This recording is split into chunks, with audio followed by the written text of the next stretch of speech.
Hello everyone, I wanted to give a quick video on kind of some last watering here as we finish up the year, and specifically related to what we're looking at with some fill times left on some of these hybrids.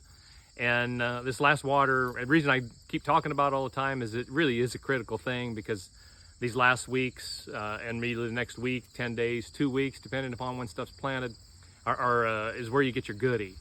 This is where you kind of get your profit, and you don't want to shut some stuff off and maybe lose off a little bit on the top end. We're not talking about a big thing, but when you got something that's a half milk line, you're still looking at 10 to 15% of that final yield. So we're still talking about, and that's where your profit's at. And so I just wanted to take a couple minutes and look here on some hybrids with some milk line. This is planted April 28th, and you can see these are full seasons.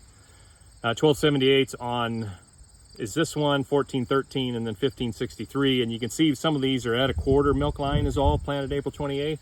So keep this really in mind for these fields that were planted mid-May in here. And you're still looking at, still need some water, because if I've got that kind of a milk line on here and I got a quarter milk line, that thing still should fill for 2 more weeks. And depending upon temperatures, depending upon what grain fill, depending upon how stay green and healthy it stays, you may get this thing to fill for another 3 weeks before it's done. So the bottom line is this irrigation needs to can't forget about it.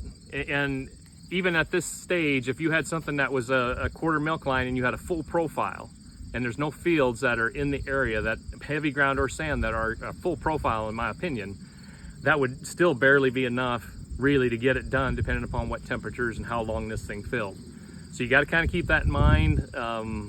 Want to be watering here over the next week or 2 weeks, rather than all of a sudden turn this thing back on in 10 days for the first time, or those kind of things. So bottom line is, don't forget about this. We got some fill time left yet for this month. The month of September is going to be still a key player in what we get for final yield.